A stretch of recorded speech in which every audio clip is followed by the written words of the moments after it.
Hello and welcome to another Anfield Index podcast.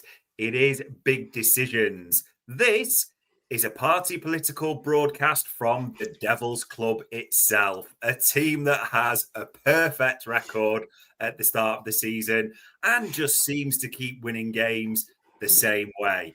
So here on Big Decisions, we're going to talk about a fair few topics tonight. And as ever, I'm joined by my friend Trev Downey. How are we tonight, sir? I'm super. Hail Satan. Do you know what? As long as Beelzebub keeps popping up at the back post, no one cares less, do they, people? So, Can I ask you, man, where did that come from? Because you know me, I'm from being chronically online at one stage in my life. I'm now chronically offline. Where did that reference? What can we trace it back to?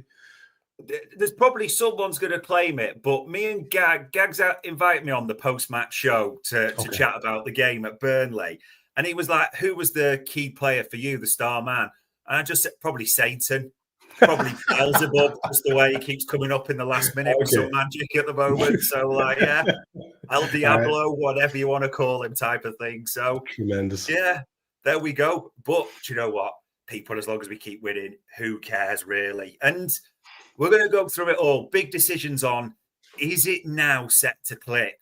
Or do we still have to be a bit of patient? Are we worried we're going so late? Or is it just funny? Who's more important to renew out of the suits and the coaching staff? What a call that is. And then a topic that's come up on Anfield Index recently, Champions League or Premier League? Or put your hands together. We will go through it all tonight. Mr. Trev Downey, are you ready to make the big decision, sir? I'm looking forward to this one. There's some potentially meaty stuff in here that might upset our listeners live and later. Hopefully we don't do that, but some controversial topics I'm looking forward to.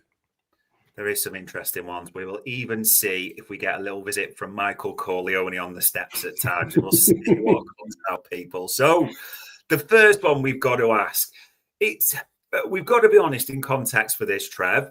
Won every game, brilliant. Before last night, 12 from 12, 4 wins from 4 in the Premier League, what we were looking for. But probably the performances, they were a little bit, it's honest to say, disjointed, maybe not as flowing as we'd want. And many had talked about the need to be patient, need to just give players time to integrate into a new system, get used to each other, all those types of things. Last night felt really good for a lot of reasons. So did last night feel like a marker for you? As in, is it starting to click a little bit or big time? So we had the delightful period of time, I think was it the last 10 minutes of that first half, where there were 3 separate link-ups between Florian Wirtz and Isak. And in each case, it was a lovely little pass into a channel, which is what we were really looking forward to seeing from Florian. Yeah. And it was someone on the receiving end who could do a thing with it, whether it was take it in a confined space and get a shot away with minimal backlift, whatever it happened to be. And then we even saw that flowing move, which was the third interaction between the two of them, which nearly resulted in the goal, basically dropped off, Frimpong's foot, basically. Yeah. So we had, I think, a lovely little cameo of what's possible there, or what's currently actually possible, and what hopefully will be even more productive. That was lovely to see. And I love, by the way everybody did a bit of a number on us, didn't they, around the club, especially Big Arne. All the nonsense talk about whether he get 15 here and 15 there, and he goes and plays 55 minutes. That was great. And I think he's still miles off it. Right. So let's be honest about that. Miles off it in Isak. And I think Florian Wirtz is becoming more and more a weapon that we're going to see even more unlocked by Isak's presence. That's great. That was lovely to see. I loved the return to a more traditional fullback sort of approach. I felt like we had that in the second half of the last game and in this most recent match as well. It's probably not a coincidence that Rob was involved for both of those periods of time and playing well. And I liked what Frimpong offered as well, to be honest, in terms of the recovery pace he has in defense is great. Makes a big difference. So there's another place where it's clicking, where it's clearly not clicking. And people are pointing fingers at our defense, which I think is just insane, in the midfield. And it hasn't been clicking there in this particular part of the game that I'm talking about. And we are, by the way, let's be honest here, we're talking we have the delight of being able to talk in an elite way about an elite team doing elite things. And what we don't do in an elite way is protect that defense. There is no defensive cover. It is ad hoc. It is done by lads who are not experts. And last year we had Dom doing a bit, we had Grav doing a bit, and we had Mac doing a bit. And everyone just in their received wisdom of what they were told by idiots in the mainstream media, they just believed that Gravenberch was a number 6. He was not that. That did not happen. I don't know what you thought you were looking at. That's not what you were looking at. You looked at a very good player who was able to do lots of different things. But if it wasn't for Dominic Szoboszlai's energy, we would have been screwed. If it wasn't for Mac's remarkable little toughness and endurance, we would have been screwed. It was a good balance, but we're still not there yet. And when McAllister's off the pace and maybe Szoboszlai's not in the midfield, or if we only have 2 of those 3 lads that we had from last year operating a full stretch, we are in trouble. Now we've incorporated Florian Wirtz into that unit. That's not going to help with our defensive work now, is it? So that's the thing, man, for me, that has not clicked. And I don't see a place where it's going to click unless, and I know you're going to come to this, one person has to make way so one person can be accommodated elsewhere in the team. Yeah, it is tough. You're right. There's so many positives right now around individuals and what they can do. It feels more individuals we're a bit relying on rather than system. And Jennifer mentioned there in the chat that someone needs to cover for Grav when he turns and carries the ball forward. It does feel like 99% of our players, bar probably Ibu and VVD, it's about going forward tend to be their strengths, doesn't it, realistically? It's what they can do almost recovery-wise. Yeah, it's a tough one. It's one that I just wanted to play a clip and ask you about, because David Lynch was talking about this, about, as you said, the initial link that seems to be there between Wirtz and Isak. So we'll just have a quick listen to this one. I wonder with Isak's pace as well and threat in behind, he seems a little bit quicker than Ekatike and a bit more powerful in his running, whether that really helps get Wirtz in positions, because Isak's pinning them back, and all of a sudden the 10 space becomes a little bit bigger. So that seems to help. But yeah, like you say, you can just have that telepathy immediately, and you can just see it's going to be a lot of assisting each other, and they're going to link up really, really nicely, and as brilliant players tend to do. So that partnership's very, very exciting. And then yeah, just the first step to it really, because there's more to come from Wirtz, as I said. Very much the same from Isak, and you put those two together and you think again, 10 games time, what are we going to be looking at from those? Sounds exciting, doesn't it? More to come from Isak, more to come from Wirtz, of course. But as you said, I just wonder a bit about the balance and overall. So I suppose the next bit on this is, if you are going to tweak something, Trev, it's probably a player more or a bit of a system tweak. Where do you think you're going for this one? Sometimes I think I listen to people talk about the game and they seem so thoughtful, and they have a base of knowledge and a bed of knowledge based on an awful lot of watching of other teams and other footballers and other systems. And I think sometimes that I defer to people like that when it comes to tactical stuff or the like. And then I realized that I'm as old as dirt and I've been watching football and I'm not stupid. And I think, well, actually, no, the simple thing that I can see, and that I think most people with any sort of analytical capacity can see, is that we are trying to accommodate Florian Wirtz in this team in a specific position. And meanwhile, we are also playing a left winger who is absolutely not on his game at all and not using any real size advantage, doesn't have that lightning pace to get round a lad, has a very limited repertoire at the moment. This is not to dig out Cody Gakpo, but again, can we just like all of us like get our knickers untwisted and remember that we're talking here about elite things. We're doing elite things. It doesn't mean you don't like him or you're being mean. So for me, the obvious thing is you try to accommodate Wirtz from the left.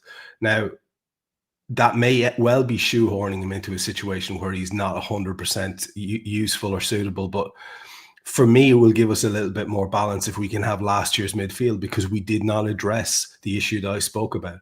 And it just feels like there is an imbalance there. It also feels to me, Dave, and I don't know what, I'll throw it back to you on this one. It feels to me sometimes when we have a 3 with Wirtz currently in the games up until last night, certainly, that there's an awful lot of time where it's almost giving the ball to him for the sake of it, when there's 2 or 3 lads beside him, because we're like desperately trying to do this thing. Here's our new thing. Our previous thing, which worked very nicely, thank you very much, was get the ball to motherfucking Salah. Now it seems to be, right, we have to filter everything through Florian. And the flow isn't there, if you'll pardon the pun. That sort of, there isn't that actual natural sort of rhythm to it. But when he was kind of operating quite obviously from the left a little bit in the game last night, I just thought he looked great there. And to me, it might be a temporary fix, at least. What do you think? Yeah, it's honestly where, and you watch it and you think, like you say, we're elite. We want to be at the top level. Who's maybe not quite hitting the mark at the moment? And Cody Gakpo is the obvious one that I'm looking at. Doesn't really seem to be doing too much. And then you're right. You start to think, okay, how can that be changed up? What can you do? And then the second thing that you're striking, as you said, it seems to have been with Szoboszlai at right back recently, Wirtz, Maka and Gravenberch in the middle. And it just looks a little bit lightweight more than anything, doesn't it? Really, it doesn't really seem to have a, and I think you're right.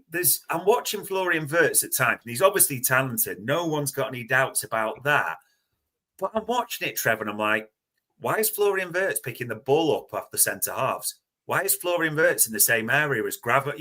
Surely we want him doing the damage higher up the pitch. That's what we spent the big money on. That's the quality we know he's got. And exactly as you said, all the best bits I've seen from him so far have come from the left. You think you go back to that Community Shield. Do you remember when he plays in Ekitike, he puts on his right, come from the left, that nicely fired ball. You saw it last night, drifting out to the left. And this is the big thing I can't escape.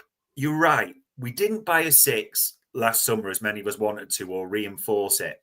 So you're thinking, okay, so Szoboszlai, McAllister and Gravenberch last season, it wasn't that any of them was outstanding defensively, as you said. It was the collective effort, wasn't it? The collective effort of the all-round defensive ability added up. The attacking, the passing, the legs, all of it as a collective was so important. So if you can get that back on the pitch, you bring Florian Wirtz in to almost, as people will call it, the 4-2-4, the box midfield, as people like to say. So you can all of a sudden, you can accommodate someone who's talented, but maybe just lightweight. If you're playing him in a 3 potentially, you're controlling the middle of the pitch. And also, it was interesting because David Lynch, we were talking about this earlier on the pod, he said that that's the ideal situation for when you go away to, City away, like last season, Arsenal away, to really put numbers in the middle of the pitch. And we kind of talked about it a little bit, but I don't know about you, Trev. If you've got those 4 in the middle of the pitch, as in Florian Wirtz starting on the left, of course he's going to drift in, isn't he? Like Coutinho, move in. Of course, we're talking about that. I tell you what, can your fullbacks then, like Milos Kerkez and Jeremy Frimpong, they've got space just to go up and down, haven't they? Mo Salah's now got a bit more link overall as well. Surely just a tweak to that system. I'm not saying it's going to happen every game, but surely that just suits so many more players than what we're doing right now. It's a little bit like when someone asks you to pick your all-time Liverpool 11. Yeah. And this is the lovely position we're in now. We have a squad full of riches, and you have to accommodate them some way. There's no way that you can't play Florian Wirtz. And I like that idea that you're talking about there, where you have sort of Mo playing in his Mo zone, and then you have one of the 2 boys spearheading the attack with Flo off to the left a little bit and dropping deep if needs be into more of a midfield unit. It also allows Dominic Szoboszlai to be there present on the right-hand side, where, let's be honest, with the combination of Mo Salah and a right back who's very prone, like his predecessor, to going forward in the shape of Conor Bradley, it's no harm to have that defensive cover there that Dom can supply with his engine. So to me, like, it's just the simplest way of trying to fix it currently. I'm not saying it's the way, but you get what I'm saying about when you have an embarrassment of riches, you have to accommodate them in some way, shape, or form. So there might be some sort of compromise to previously held ideas about what the shape might be, in order to accommodate those guys and to get them into the team. And, you know, this is the thing. David said it very well. Good players will link up. Yeah. You know, you recall the era of the jersey you're wearing when Kenny signed all those boys, and they just came in, they played well immediately. And this is what happens when you sign good like top end footballers. They will find a way to combine. When we bought Torres to complement Gerrard, it's an instant success. That's not a surprise. That's what happens when you put really good footballers together on a pitch. And I think that could really work for us. It's not about digging Cody out. He could come on and do big, important things later on in a match, or certain games he could start and be very effective for us.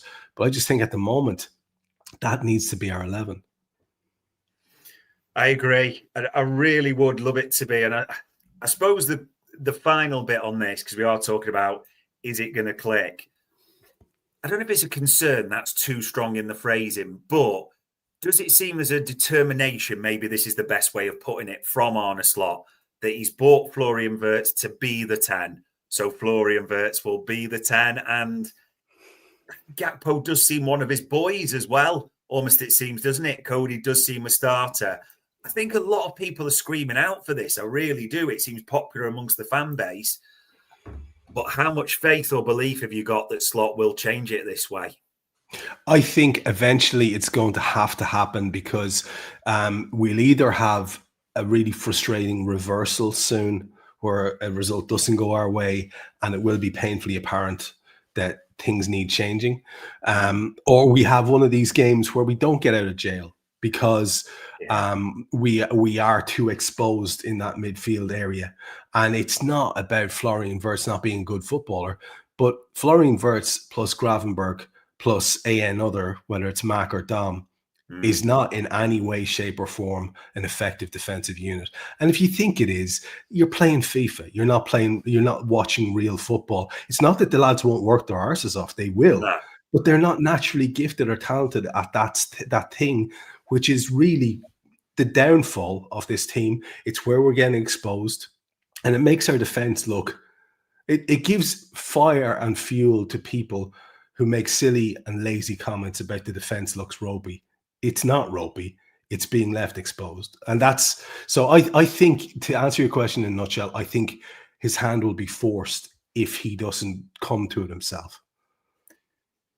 And to be truthful, if his hand is forced with Wirtz going left and extra bodies coming in the midfield, I don't think we'd be too sad, in all honesty, would it? I think we're all here for it. We will see if anything develops on that. But there's the first call, people. The hand may be forced. It's starting to click, but a few changes are needed. Second topic, Mr. Trevor Downey. Look at this.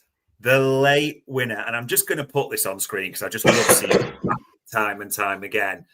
88 Chiesa, Bournemouth. 90 plus 10, Rio and Gamoa, Newcastle. 83rd minutes, Bosley, Arsenal. 90 plus 5, Salah, Burnley. Added to 90 plus 2, Virgil van Dijk, Atletico. By the way, before we talk about late winners, just last night, great corner, brilliant header from the skipper, wasn't it? Ah, man, it's so much just what we want to see. And it's frustrating that we don't see more of it from not just Verge, but from the other lad. Now, I read a stat there. We came up with a stat last night on Raw. 25 goals he's had, I think, from in the air from 2019 or something like that. Remarkable. And that is, so to say he doesn't score enough seems a bit churlish. But it's because he's so freaking good, Dave. And it was so, oh man, it was so enjoyable. It was such an emphatic header. The fact that it went back in the direction it came from as well and just rippled the net, the timing of it, the fact that it's him, it was a perfect moment. And I think it feeds into what we're going to talk about here, because it felt that there was a little sniff of inevitability about it too. Yeah. So that might feed into where you're going next. I'm not sure.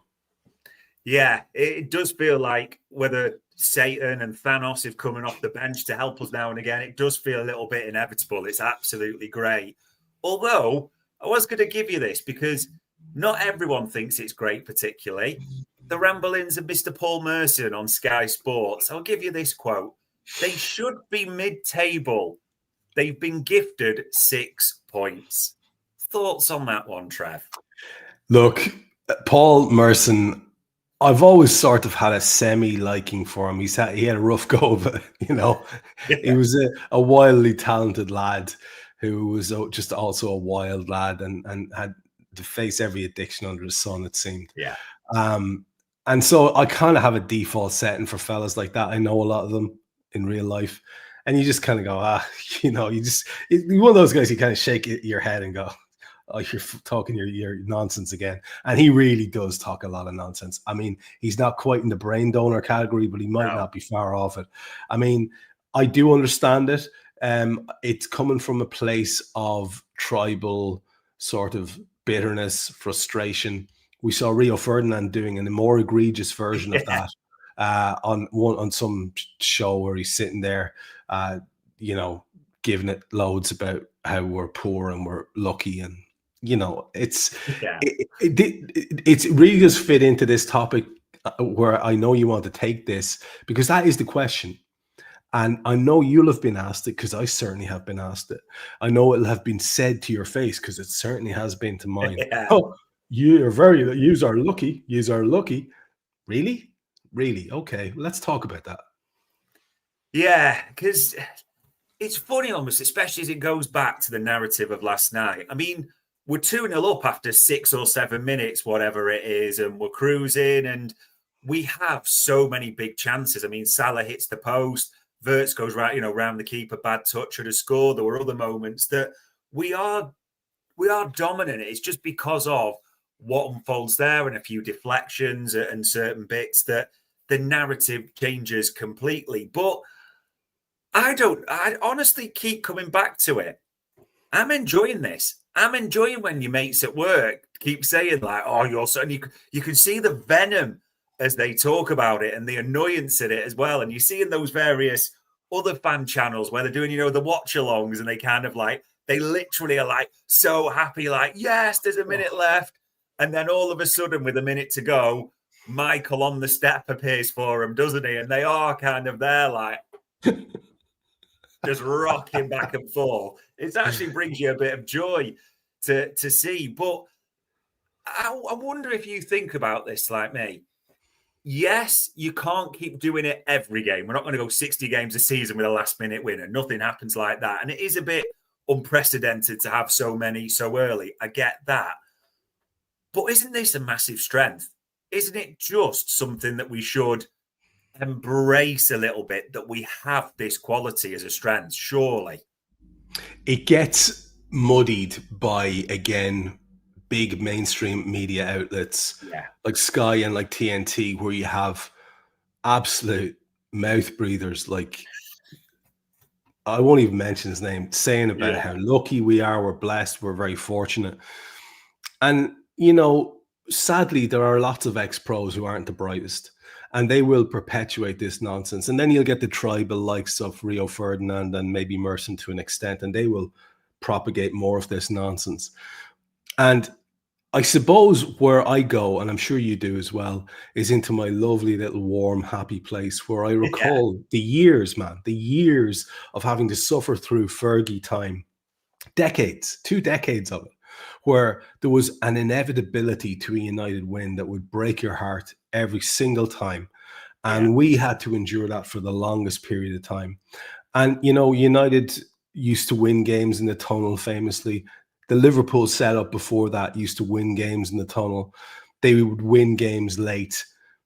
And the reason we are doing this is a combination of dominance in the game, continuing to play to the final whistle, and sheer quality.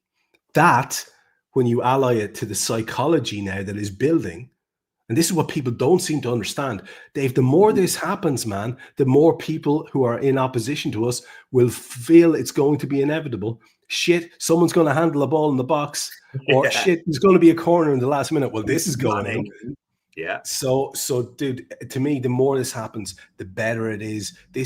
I think this is already given us a weapon in the season to come now. This start has already psychologically messed up future opponents because they will be skittish. And when it is in those last few minutes, like you say, man, it won't happen all the time.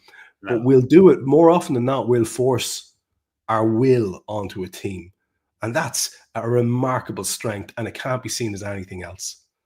Yeah, we'll literally, as you said, we'll start to break them in the tunnel before. And the way people analyse it as well, if you look at just those 5 winners on the screen, the only one I can kind of understand a little bit from Merson's point, I mean, that Hannibal handball, that was just brain dead, wasn't it? It was brilliant, but it was brain dead what he did. But that Bournemouth goal, that's a superb volley on the angle from Chiesa. That Ngamoa goal, do you remember that step over from Szoboszlai? What a team move that was. Absolutely brilliant.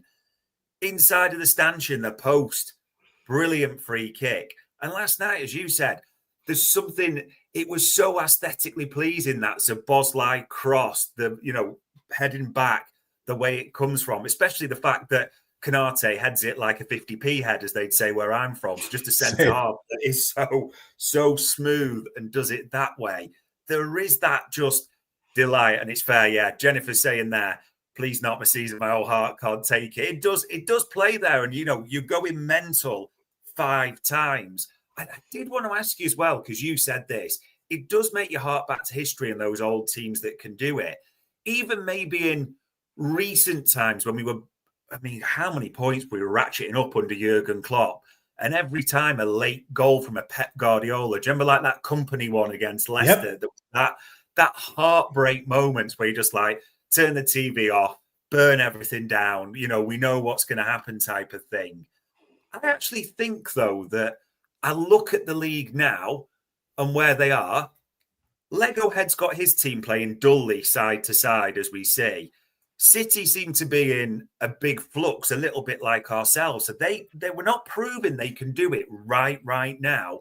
I think we're showing we're the only team in this league that can do it and do it regularly. And that hurts other teams mentally and in the gut, doesn't it?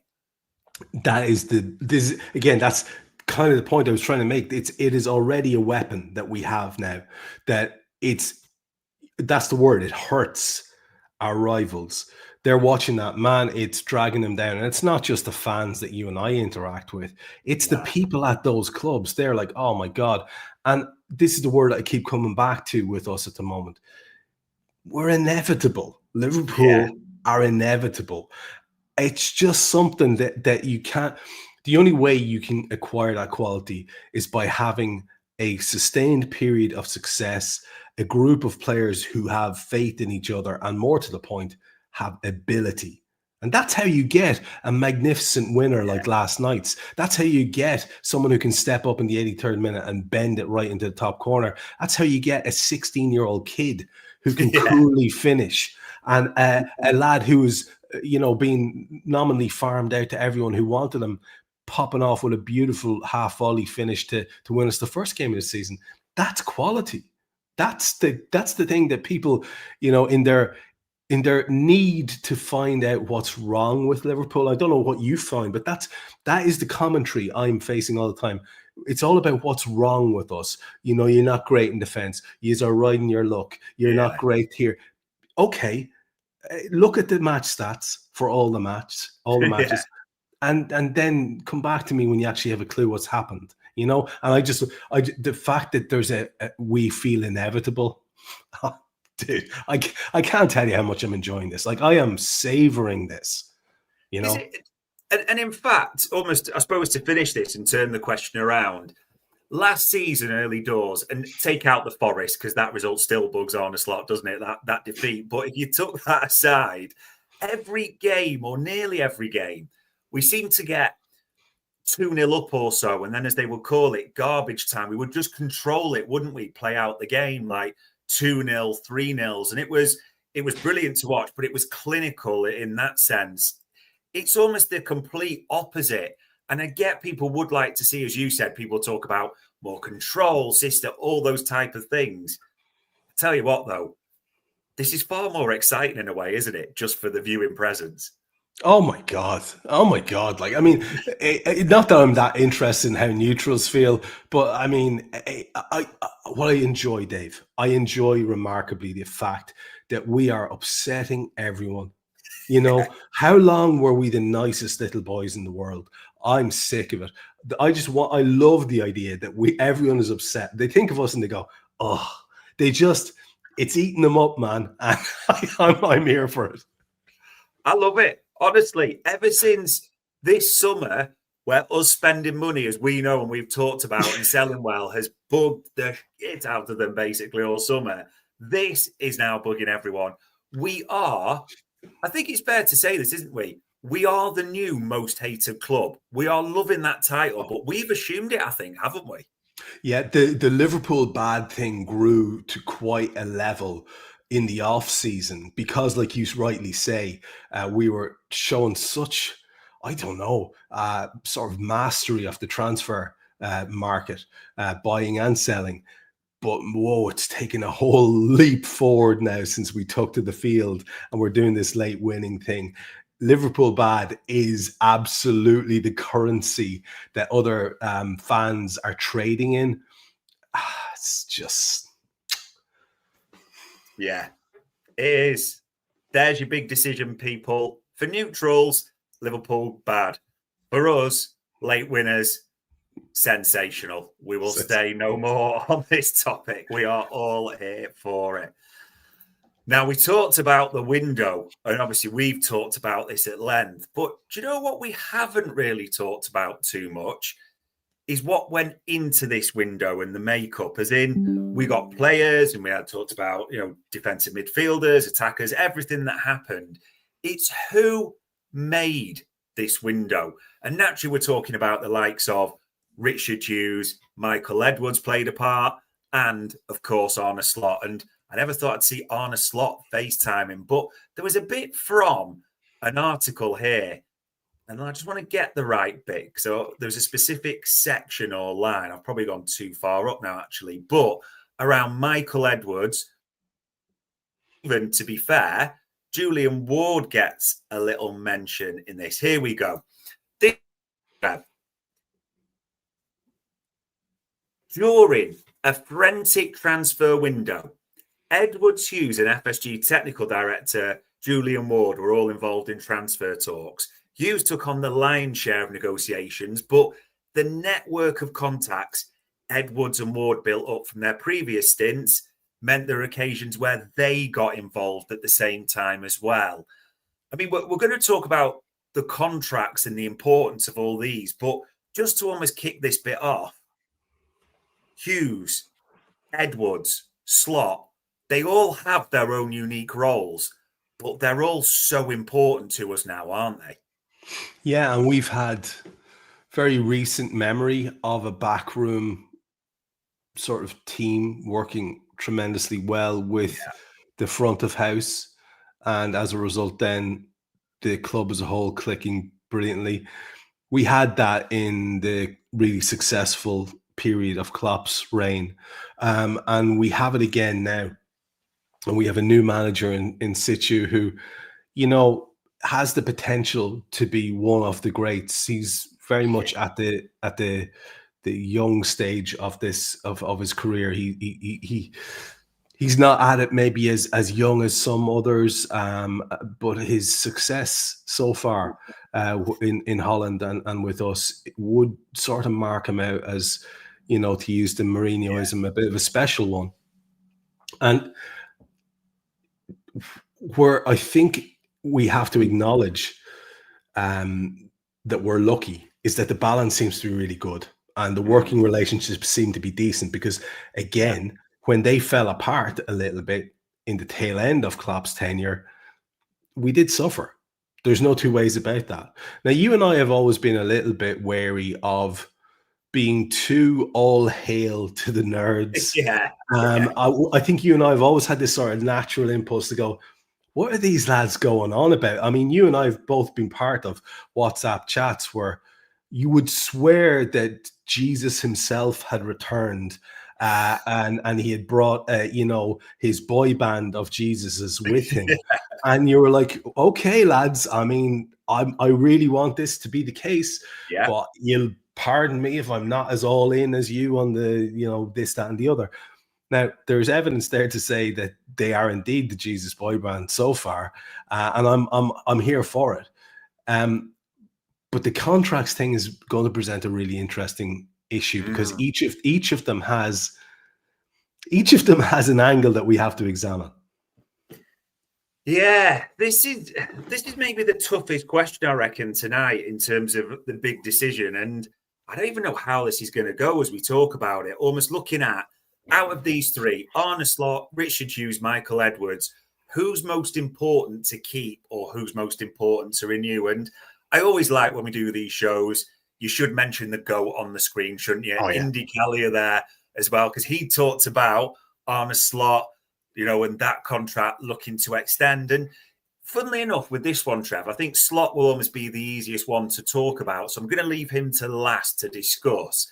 But the first one on the chopping block for his importance, Richard Hughes. And I suppose that it's funny, isn't it? If you went back 12 months when we did the transfer show last summer, like what the evidence was for Richard Hughes is the way people are seeing it now, very different. But on the balance side, people are also saying, and we've got to look at this factually, well, yeah, Richard Hughes is getting credit. Of course he should. But the network contacts of Edwards and Ward played their part, and they played some negotiations. And we've said on the transfer show, our info was Michael Edwards was leading sales this summer, and look how well sales went at the same time. So that comes into the mix.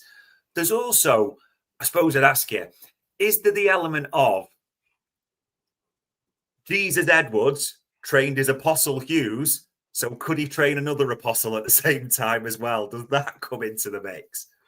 I think that's the interesting way of looking at it. And it's hard to not step on what we're going to talk about next, but Edwards has his own discussion that we need to have. And there are reasons why he may or may not be keen to sign an extension on his contract. And so you're left with the situation and where you're thinking, well, would Hughes be okay on his own? And I guess maybe the few years or the couple of years with us now and having experience at the very top level of being part of these deals, I'm not saying he was inexperienced before, he's clearly highly rated. Yeah. But that can't hurt at all, Dave. No. I mean, you just get better at what you're doing if you're doing it at a high level on a continuous basis. Your contacts improve, your way of working improves. So I would be sort of, if that was the case, if Hughes is sort of the heir apparent in an Edwards free future, then I don't think I'd be as fearful, certainly like you said, as I would have been this time last year, because even just by dint of the fact of all of the successful stuff that we've done since, I think that would have to stand to him and add to his status in the game as well, which is very important for us when we're going to negotiating tables. Yeah, we keep hearing, and you never know exactly what's true, as you said, but various articles that speaks multiple language, brilliant contacts around the globe, Serie A, knows everyone in the game. So, as you said, rubbing shoulders with more and more people, having that exposure at an elite level, it certainly can't hurt.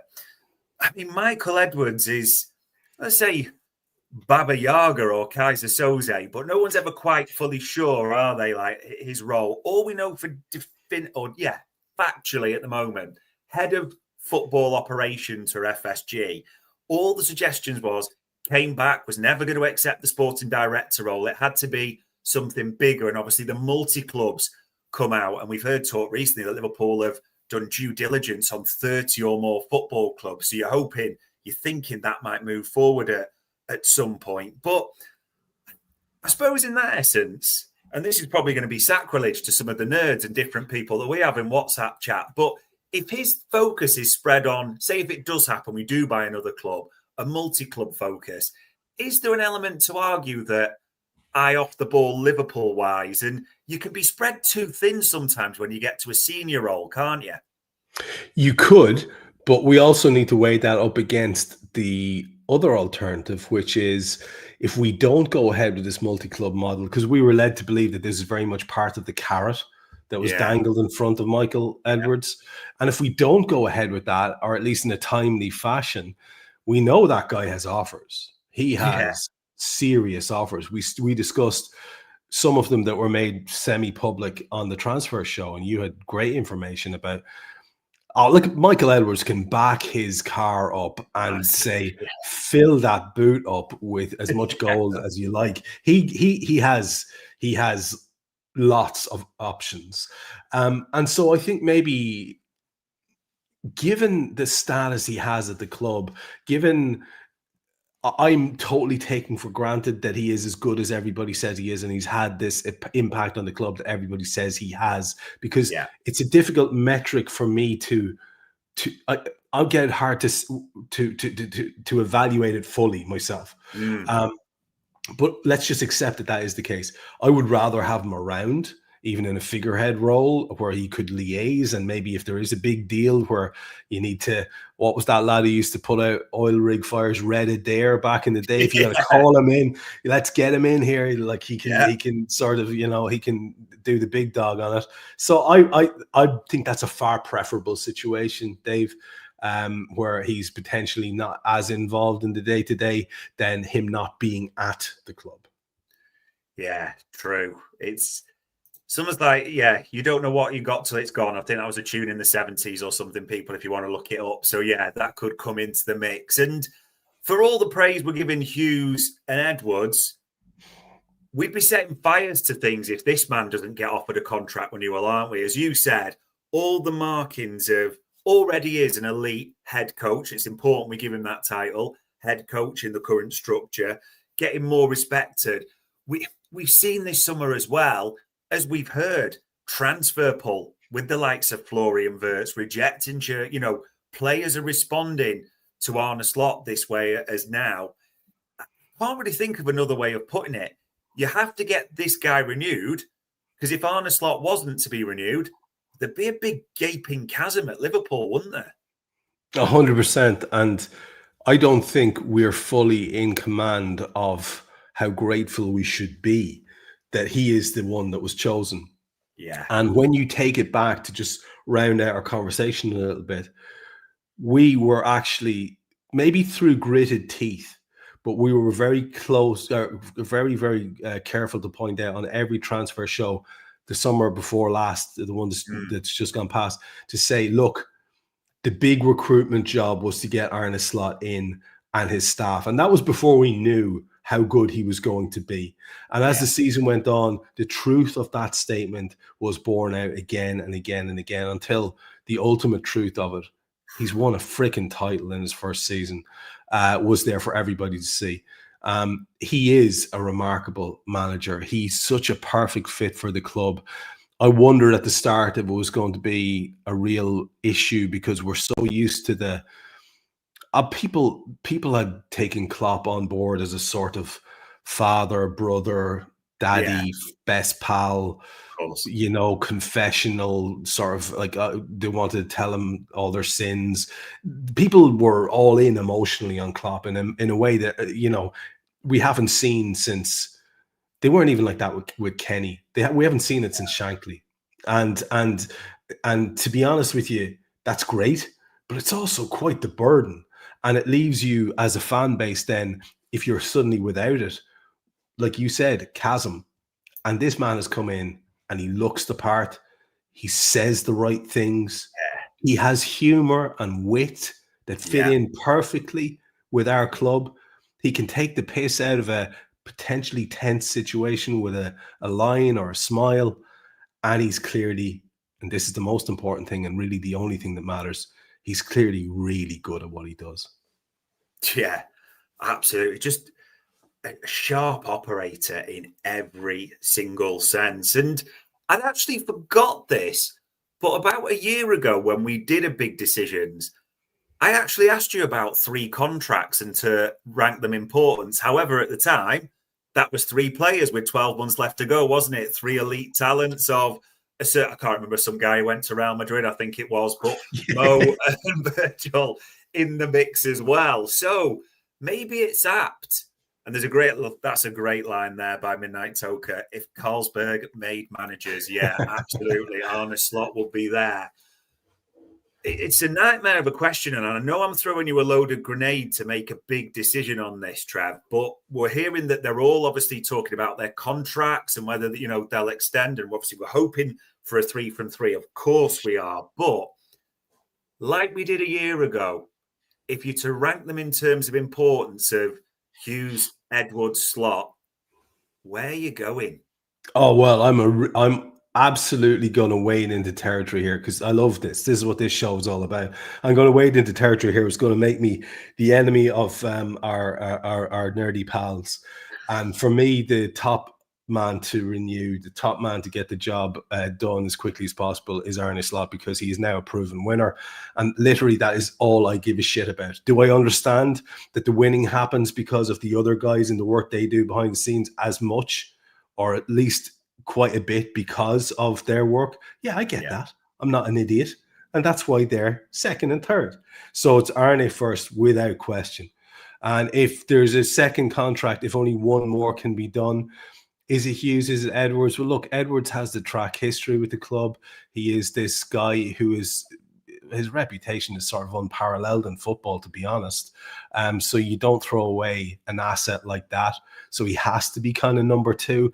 The only thing I would say, there's a little bit of a kind of caveat here, in that if it's Michael Edwards, but Michael Edwards who's like slowly becoming a Bond villain and wants all the power in the world, and is going to start wearing white suits and stroking cats and heading out to Lucerne to his mountain hideout. I'm not sure about that, but it's a much of a muchness for me, because I've convinced myself that Richard Hughes is now very much capable of doing whatever we need him to do. And that he has been in the kind of the metaphor that you use, he has been trained up as a disciple. He's ready to go full Messiah. So I'm going to say it's much of a muchness really from me. But if you're going to ask me to call it, I'll say just Edwards because of reputation, second place. But it is Arne first. Yeah, I can fully agree with that. It's Arne's that far ahead. 2 and 3, can't even see him in the distance. It's not even close. But like you said, I may just go Michael Edwards, because in my head, in real life, Michael Edwards would eliminate/assassinate Richard Hughes if he needed to and bring the next protege in. That's how I see it from a Bond villain perspective. And there's a few comments, funnily enough, coming in on the chat panel about Tom Werner, who's there on the photo. They're the vice chair, isn't he? People, this is the guy who was talking about wouldn't it be good if Liverpool played a game in America or abroad? I don't really think any of those 3 parties are looking for Tom Werner to be talking about Mark Gay or anything else. But we'll see if anything comes off the back of those comments. A tough one, that. Although I don't know if that is the toughest, because the final topic I've got for you, Trev, actually relates to, and I think this is a great clip. And as a player, fair play to Dan Kennett from sharing this and his thoughts, because I like this type of discussion. I hate when people say it's definitely this, it's definitely that. It's never about that. This is what fan debate is about, how you see things in your opinion. But to give full disclosure and full context, let's just listen to a quick clip from Dan around the Champions League and the Premier League. Can I just put it in writing now? I just want to be on the record now, and I would say I would happily lose every single game in the Champions League group stage if it guaranteed us winning the Premier League again this season. I would do that right now. I'd sign me up. Just give me the Premier League, please. There. I will never get bored of winning the Premier League, Bats. Never. Well, there's people who subscribe to Up who are burning their protractors and rulers and spirit levels as we speak. And Excel is now getting lighter fluid poured upon it. But I've got to ask, I'm going to go full disclosure from me early doors on this one a bit differently, Trev. I can understand that and I can get that because of the relevance of the league and the Premier League and what they both mean to us at the moment. I'll probably look at the chat panel where people have got strong thoughts on it. But your thoughts on that clip, that statement? I'm obviously I've found it, Dan, and I totally get the point he's making there. I really do. And as an old boy, older than Dan, I should be saying, well, the league's your bread and butter. What I want to say is what you just put up from Jennifer there. Why not both? But which is obviously our default setting. I am greedy and I do want both, and I think both are attainable this year. I really do. But if the whole point of this is which one. So I'm going to push back a little bit here, and nobody who knows me from the channel will be surprised at this. It's not to take up a different position to Dan. It's for me to be consistent. And for me to be consistent would be to say that for me, the only trophy in the world that I just think is so absolutely special is Big Ears. It's one of the most remarkable things. It's how I became interested in football, was watching Kenny win it for us in 78 as a baby. I didn't know what I was doing. I was only 5. And I was in a room and I saw that dink, and I don't know if I remember at the time live. I could be convincing myself, but I was aware of the excitement, and I was a Liverpool fan in my head from that moment on. And so the European Cup is hugely important to me, and it will never be anything other than the big one as far as I'm concerned. I love the idea of Liverpool as a European powerhouse. Yeah. I think it gives the status to the club that I feel the club deserves. There's a lot to be said for winning back-to-back Premier League titles, going ahead of United, clear of them. That's huge. Don't get me wrong, it really is. And yes, the league is our bread and butter, and yes, it's what we watch every week and we obsess over more than anything else. But for me, if you're asking me this season, you can have a choice between one or the other. Yeah, I want the Champions League. That's what I want. I want us to win that next one. I want us to keep knocking those Skittles over. I'll tell you just to wrap it up. I feel that during Klopp's period at the club, that we left trophies on the table. Yeah, we did. And we walked away from finals empty-handed. And I was saying it to a friend of mine today that in many ways, Klopp, for all his success, when it comes to hard metrics in terms of trophies won, you compare him to a Mourinho or a Guardiola, and he's, by comparison with those guys, an early man. He was a cultural monster, an absolute giant at our club, and he's the main reason why we have a cultural success that could lend Arne Slot a team to win the league. No one's denigrating Jurgen Klopp, but I feel like we left trophies behind us. It galled me immensely. Losing Champions League finals is literally the worst thing I've ever experienced. And it's happened too often. So I want us to put that right this season. I want us to be the kings of Europe. It's just nothing does it for me like that. Isn't it mental how the transfer or the chats just come alive here, isn't it? Rowan saying those finals against Madrid. Yeah. Still, they do. I don't agree or disagree with that at all, Rowan. Jennifer there saying if pushed, the league first, then Champions League. And again, because I did want to ask you about that and the Champions League angle, because it would be number 7, the 7th Big Ears. There's, I think it's at the Puskás Arena, Budapest. So we've got a couple of Hungarian boys, so we'll have their eye on it at the same time as well. But the big, it's never direct comparison and, apples and oranges argument. But Jurgen Klopp won a Premier League and a Champions League, didn't he? Had the 2 big trophies on the docket. Arne Slot's tick one of the boxes. Does it feel like if he bought a Champions League, there's absolutely no debate about where he stands in that elite pantheon of Liverpool managers, head coaches as well? Oh, I mean, He's already got his gorgeous shiny bonce on the big banner with the big heads of lads who've won leagues.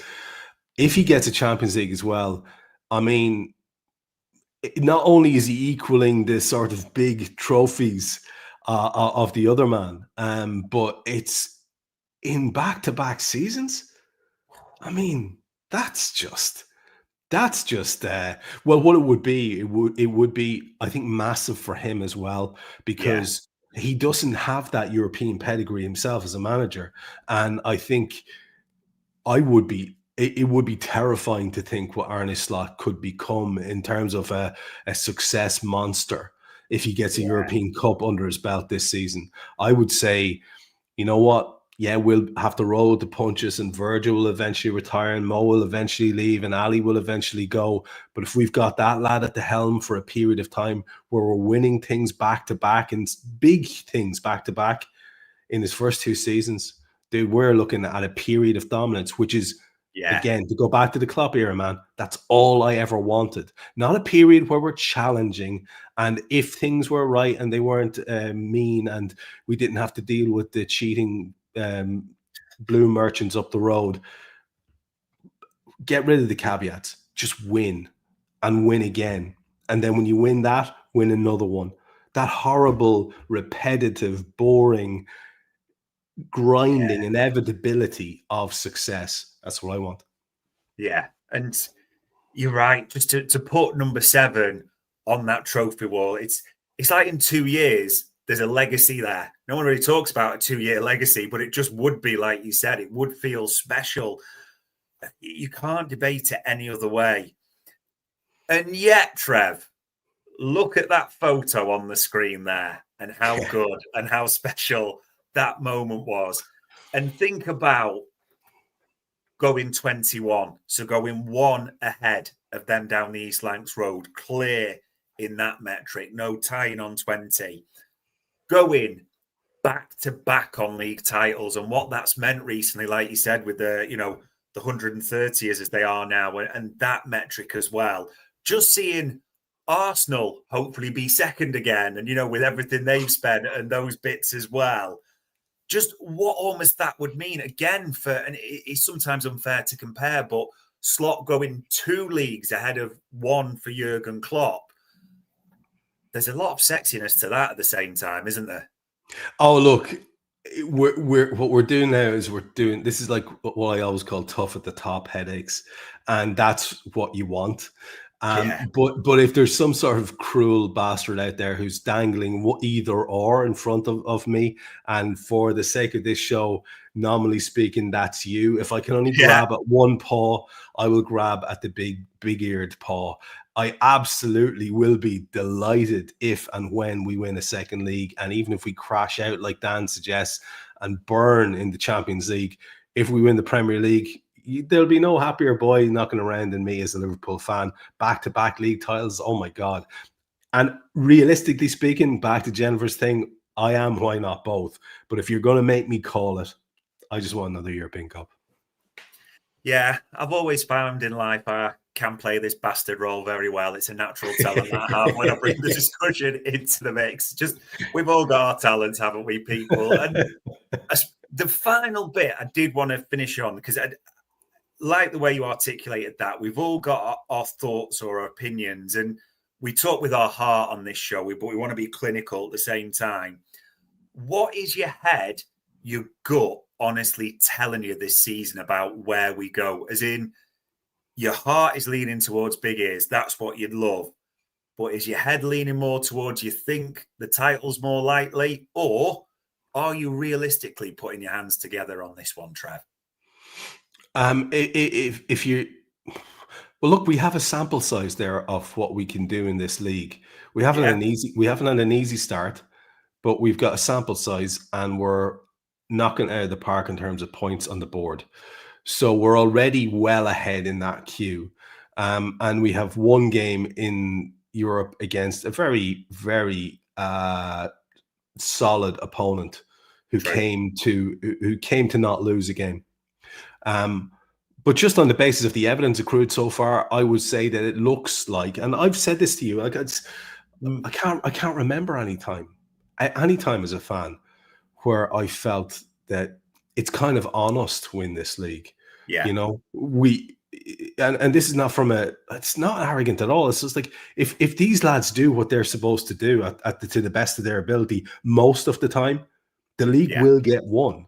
That's just what a position it is to be in. Crazy. To be able to say that, Dave. It's wild. Yeah, it absolutely is. And there's a word that you've used throughout tonight, which I think it's been a bit of a sea change in recent years or so, or maybe the last 18 months, especially firmed up in this window. We are an elite club now. And an elite club should be winning the biggest prizes. Elite clubs expect to win the biggest prizes, don't they? It's almost a case of, if we win the Premier League, you almost expect that. And it's all right to say, we maybe be disappointed, like you said, could we have left a trophy on the table there by not winning the Champions League as well? It's all right, even if it's the other way around as well, to have those expectations. That's absolutely what an elite club does.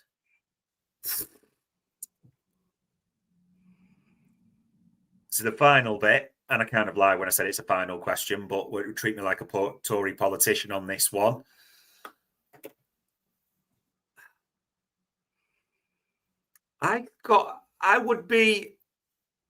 My prediction now, I think we'll win the league, and this could well come back to bite me on the arse properly. I think we'll win the league, and I think we'll get to the later stages of the Champions League, you know, like the quarters, the semis, at which point depends on draw. You need a little bit of luck, injuries and all that. But I fully expect this team to win the Premier League and get to the later stages. Are you feeling that as well? I think I've never felt more confident of Liverpool doing the big two. None of those years where we were going for the quad, in inverted commas, did I feel that sort of quiet calmness about this. It's because of the additions that we've made to an already great squad. Now, we did lose quite a lot of firepower for various reasons in terms of the attack, but our attack looks very healthy now.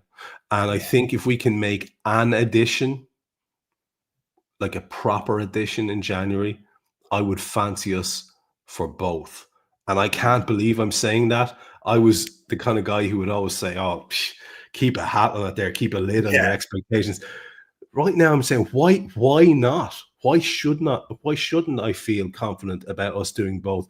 And in many ways, a successful run in both competitions will help the other one, because we have such a deep squad. If we can avoid injuries, we're looking at lads who will be happy, fit, firing, contributing. You'll have Chiesa doing bits. You'll have Rio doing bits. You'll have Cody Gakpo doing bits. You'll have Florian Wirtz slowly building to a Ballon d'Or. You'll have Alexander Isak slowly building to a Golden Boot. Oh, dude. I want to believe, like Mulder, that both are possible. People, all those players, Wirtz, Isak, Salah, all those attacking talents. And as we said at the start of the show, we've got Satan on a season-long loan, Beelzebub on a buyback or whatever we've got him on as well. We are the Devil's Club. Could it be our year in both? What a way to finish the show. 4 big decisions made, ladies and gents. We might need to change a bit of personnel to get it clicking, but the improvements are there. Not one single worry have we got about last-minute winners. Bring them all on, regardless of what it takes on our lives. Renew them all. Edwards, Slot, Hughes, but make sure you get Arne Slot tied down first of all. And Champions League or Premier League picks, ladies and gents, put your hands together. It's as simple as that. This has flown by, Trev. We've gone past the hour, as we always talk about, but we've covered it all. All it really leaves me to say, mate, as ever, is for all the insight, for answering everything I prodded and probed you with, it is massively appreciated. Great fun as ever, man. Look forward to the next one. And ladies and gents, that was a big decision special for Anfield Index.